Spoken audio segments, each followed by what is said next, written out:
Today on the Rise of the Challenge podcast. Miserable for the rest of my life. And then I feel like I got a second chance when I started managing my diabetes, and I remembered what it felt like to feel good again.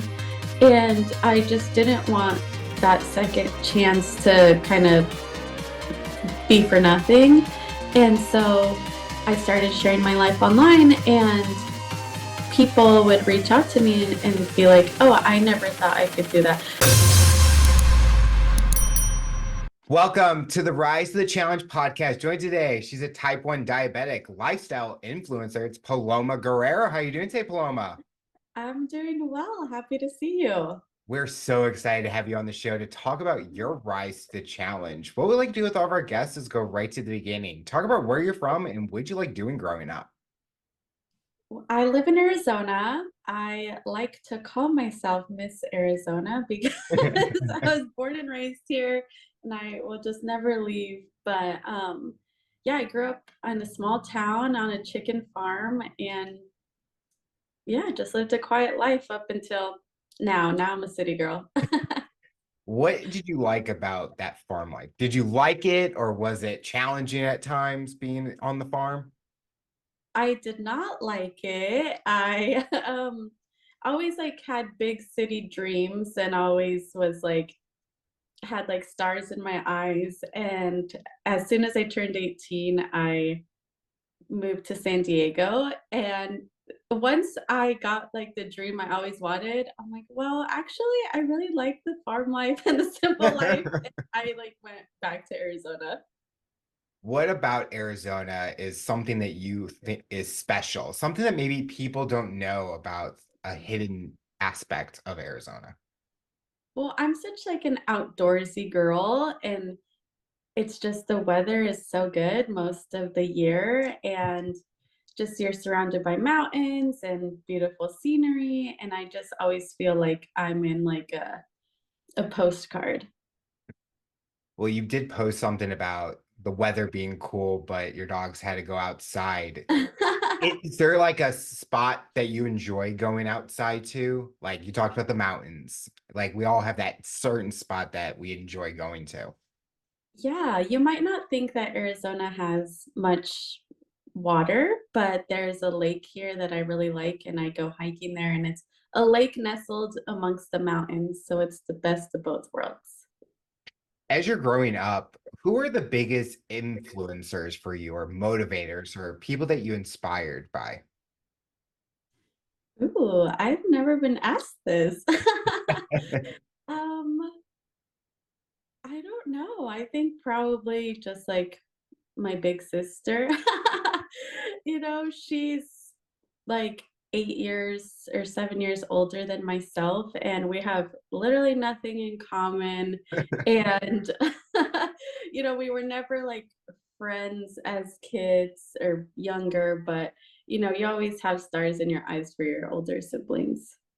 Was that something that was tough with the big age difference? Because like if you're in a different school zone or a different environment all the time where she might be going off to college or moving on and you're still in school, was that kind of hard to be around and where you kind of had to find like friends to kind of play that role of the older sibling to kind of be there for you? Yeah, I always felt like a only child, and it's funny, I actually went to my, like, 10-year high school reunion, and I said something about one of my siblings, and someone's like, "I thought you were an only child." Yeah, because my sister is 7 years older, my brother is 14 years older, so I my parents waited a long time in between kids, and so I did feel like it was just me, I was an only child. As you're older now, how is the relationship with them? Is the age difference still there, or you're finding maybe more common grounds and stuff? I never thought that I would be close with my sister, but now that we're adults, it's, like, all the same, even though she, like, is married and has kids, and I don't, like, I call her every day, and, like, that is my built-in best friend, even though I didn't take advantage of it when I was younger.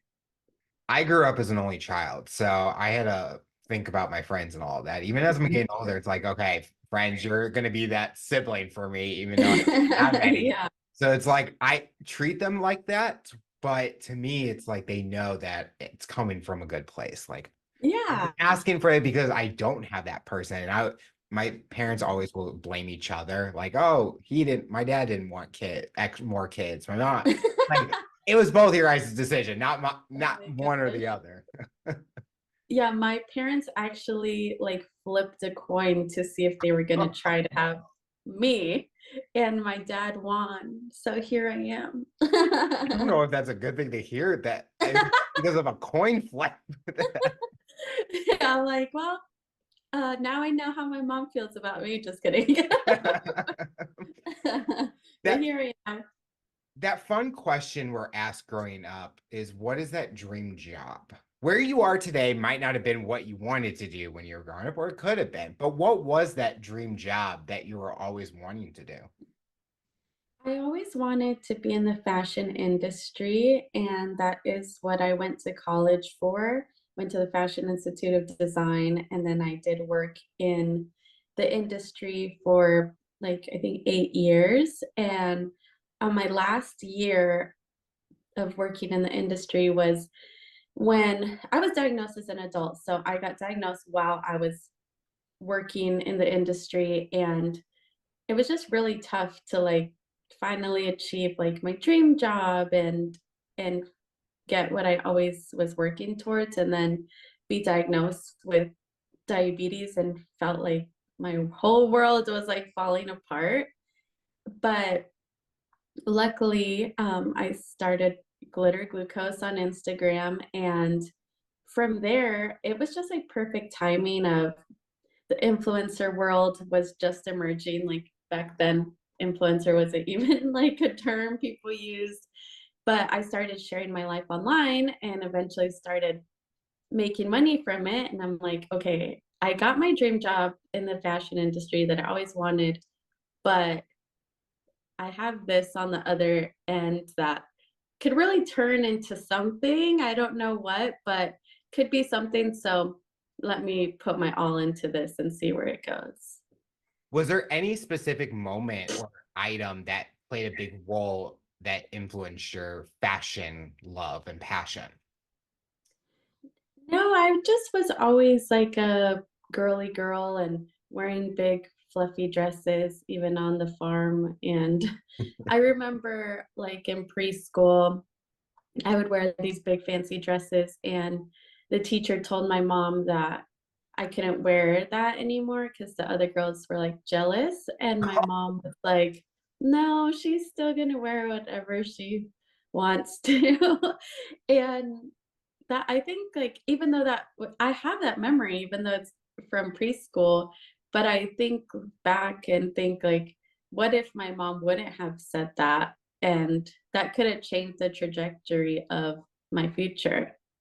That would be interesting to see if that specific moment, what would have happened and where you would be today. Because, like you mentioned, if she said a different answer, you might not be doing the things that you're doing today. Right. So I'm glad I'm on the path that I was meant to be on. Was there any part of the fashion industry that challenged you the most, that really kind of showed a side of you that you never knew you had in you? I felt like school, like college, was so challenging because I was always the most creative and the most fashionable person at my high school, but every person there is the most fashionable and creative person from their high school. So I felt like, wow, this is really pushing me to like level up and challenge myself. I thought I was like so cool, but really like I could only go up from here. So yeah, school was really hard, but in a good way. In those 8 years before the transition to the next part of your chapter, is there a memorable moment that you had, something that plays a big role in that experience you had? Yeah, so my first like real job in the industry was part of it was traveling throughout the whole Southwest to like all their retail locations. So it kind of gave me like the travel bug. I started going to these surrounding states and I racked up quite a few like places that I had never been. And now my life's mission, if you follow me on Instagram, you might see this, is that I'm trying to visit all 50 states. But I got like my jump start in that goal from my first job of, visiting the Southwest. And then it gave me the bug to just keep going. How many of the 50 states have you been to? I'm at 37 right now. Wow. Yeah, I went to 7 just over the summer, so, um, we'll see how many I get to this year. Do you have any plans for 2024 that you're ready to get your bags packed and ready to go? I'm visiting some repeat states that are my favorites, but the Dakotas are on my list because I've already done most of the Midwest, so I'm like, "Why not do the Dakotas?" One of the big stories about your journey is something that I'm related to also as a type 1 diabetic. So let's get into that conversation. Talk about leading up to the diagnosis. Every diabetic has a different story on what happens and how we get that news. Talk about that for you. What was the pre-diabetes news like for you? Well, I started to feel like how we all probably felt, like really tired. Like I was working a lot at the time, so I was just kind of making excuses like, of course you're tired, you're working all the time, or of course you're thirsty, you live in Arizona, and of course you're going to the bathroom all the time because you're so thirsty. And so like I had all those feelings and was just like, wow, like you have this job that you really like and somehow you can't get yourself motivated or out of bed to like go do what you're meant to be doing. And I kind of like felt really bad about myself and I just thought like you're so lazy, like why can't you just get it together? And because I was 23 years old at the time, like all my friends are out and about all the time, and I'm like in bed. And so I just felt sick for a long time until I Googled the symptoms. And I went to the doctor, was like, I think I have diabetes. And he's Oh, like, yeah, you do. So, with that news, especially being at 23, you kind of went through that journey of college and kind of the high school times. Did you really feel that impact that your life was going to change for a big time? Or were you kind of thinking, how am I still going to be able to do the things that I want to do? But now I have to add on this. I felt, at 23 years old, you think like you know everything. And newsflash, but I felt really lost. I felt like I knew everything. I have it all figured out, and then I had this like wrench thrown in the road, and it really got me down for a long time. For like 2 years, I was miserable. I was just like not myself. I was just letting myself pout. I was like, why me? And it was such a miserable time in my life. But um, one day I got tired of being sick and tired and was like, okay, I need to do something about this. I got diagnosed when I was 12. So I'm 10 years prior. So I'm like in that middle school age. And I kind of had that same kind of feeling for a long time, like not feeling myself. How are people going to judge me because of this? They're not going to see me as the Mhm. same person as I used to be. And then until I became an adult, that's when it kind of flipped like, okay, it's not going away. Like you're just going Uh-huh. to deal with it and get going. Did you have a big support system that was there to help you throughout your journey as a diabetic? At first, I thought like I'm an adult, I can do this myself. And honestly, that's how I was treated also, like through my like doctor. Like I was sent home that day and was like, okay, you have diabetes, go pick up some insulin. And and check your blood sugar. And I'm like, okay, I guess this isn't like that big of a deal if that's all they said to me. But I never felt better. Mm. So because I was checking my blood sugar maybe like once a week. I Oh, was giving myself like they had only gave me long acting insulin. And so I had told myself, like, this is how you're going to feel for the rest of your life. This is just your life. You just feel bad from here on out. And at that time, my sister was in nursing school and started picking up on, like, I don't think we're doing this right. And so luckily, that's when she's like, okay, why don't we go to like an endocrinologist? Because I just got diagnosed like at a primary care and that mhm. was it. And so she's like, I think we need to see someone, a specialist. And once I did, they're like, oh my God, this is what you've been doing. This is your regimen. Like, no wonder you feel awful. That's so concerning that even like a primary care doctor thinking that that's how you like solve it. Like, oh, because when a diabetic hears that, they're like, they were trying to kill you almost, like Right. with taking long acting insulin and all that. And like technology has changed and how like once a week blood sugars, like I would be, if I told my family I was doing it, they'd probably be shocked if I was, but I probably Right. have done some worse things in my time as a diabetic that they know about.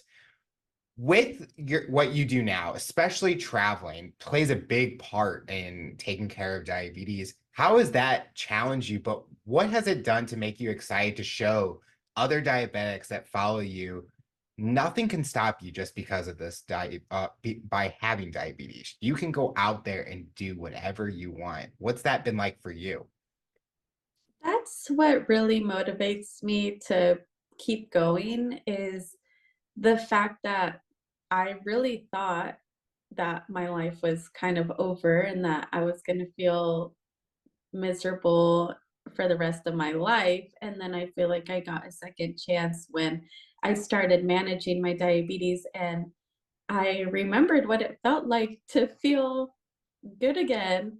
And I just didn't want that second chance to kind of be for nothing. And so I started sharing my life online and people would reach out to me and be like, "Oh, I never thought I could do that. I never thought I could work out." Or I got a message from a mom that sticks with me and it's like, I'm out here traveling by myself and she said that her son, like a kid, wanted to go to a sleepover and she almost said no because she was too nervous, but then she saw me like living my life and traveling and she's like, "You know what? If I think he can go." Oh, And so it's just like little things like that that like just by you like living your life and showing people what's possible, you never know in what capacity it can inspire somebody.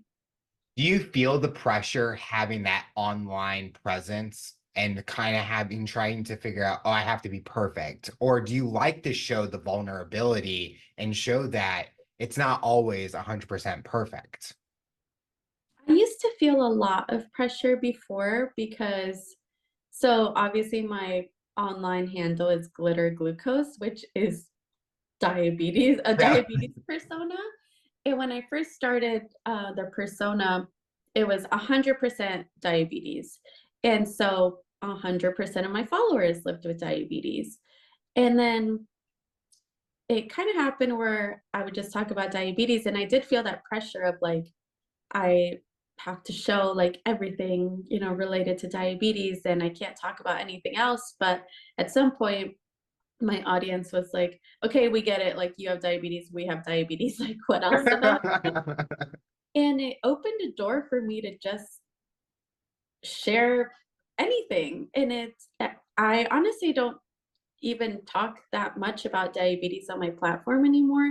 But people who follow me know I live with diabetes. So they like see me living my life, having fun, going out for drinks, traveling, like working out. And even though I'm not specifically like, look what my blood sugar is, or, speaking to diabetes, in the back of their head, they're like, oh, she's like me.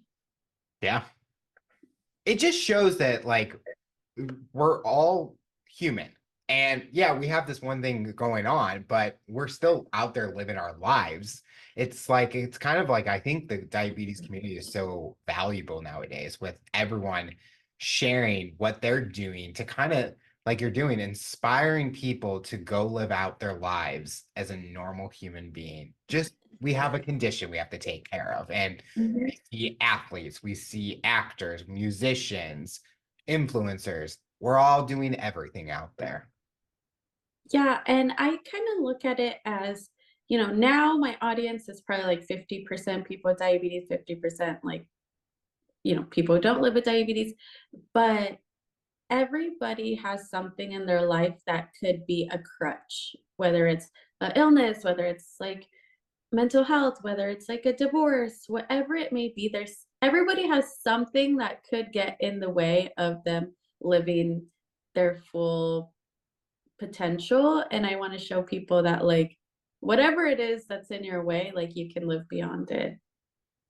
When you're creating content, is there a lot of planning that goes into it? Do you know, especially during the holidays, that's a time where influencers, content creators are really trying to, what can I do for a whole day into a short amount of time? Are you a planner with it, or do you like the whatever happens, happens? I used to be such a planner and just like everything was like very calculated.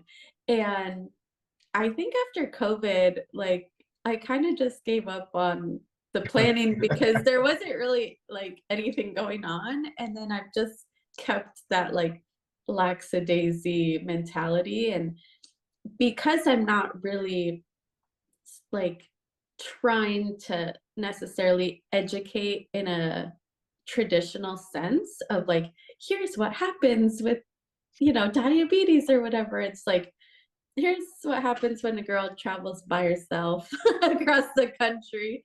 And so it's definitely not planned out as much as I could find a happy medium. But right now I am very not planning anything. Do you have a favorite type of content that you like to post about? Is it traveling? Is it doing a certain activity? Is it what the people surrounding you? What kind is your go-to that you like to do?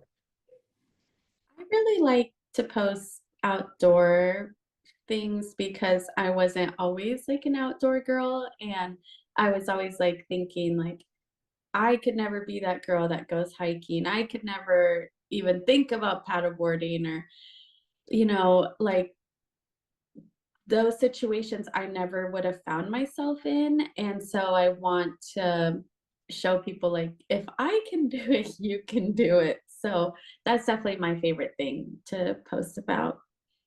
Is there anything in the horizon that is on that bucket list with projects, work, anything that you're excited about coming up? I'm definitely going to be doing a lot of traveling again this year. So I think that, like, so I should say that my followers are not, I don't look at them as followers, like, I look at them as friends. And when I go somewhere and do something, it's like, come on, guys, we're all going. so, so that's always fun for me and gives me the most joy because like they're packing their virtual bags and going with me. So get ready, y'all, because we're going some places this year. I'm actually going to Europe for the first time this Oh, year. wow. So that's gonna be I like I said, I call myself Miss Arizona, but when I started traveling the 50 states, I'm like, I've upgraded to Miss USA and now I'm going international. So now I'm like Miss Universe. I was gonna ask is once you did the 50 states, is it gonna be every continent now or every country in the world? And now it's nice saying you're saying Europe. Where in Europe are you going? I'm going to Barcelona, London, and Paris. And so my dream, my whole life as like a little girl who loved fashion was to go to Paris. And this April I get to go and I'm so excited. All your followers are going to be like, where's the videos? Like, we want Yes. videos of everything that you're doing. And I will be showing it all.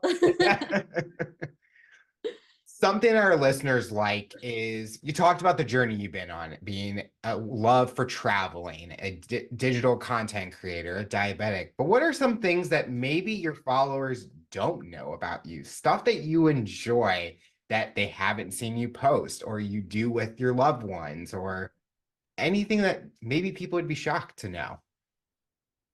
I do a lot of cooking. Okay. Um, I I have a boyfriend and he is very lucky because I like to cook and everything I make, he's like, "Oh my gosh, I could eat this every day. This is so good." I'm like, "You say that about everything." And then my house is kind of the go-to house for friends where they're like, will be like, "Can you make me that salad I like? I'll be right there." I'm like, "Okay."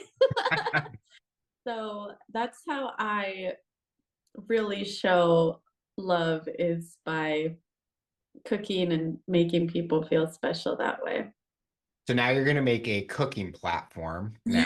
You're going to share all your recipes with everyone. And now he needs to start cooking for you. Right? He's tried. It's not a big deal. What is the go-to dish that he enjoys? I think everybody likes my carnitas tacos Oh, because it takes me like all day to like roast the meat and then I make the salsa fresh and like my Spanish rice. So anybody, if you ask anybody what their favorite meal is, for me, that's what it is. I'm telling you, now I'm hungry. Now I just want to go eat now. The final question I'll ask you for someone that's listening to this interview based on your journey and experience, what tips or advice would you give them to overcome obstacles, accomplish their goals, and rise to the challenge? I wish that when I was like first diagnosed, that someone would have just told me that it's going to be okay.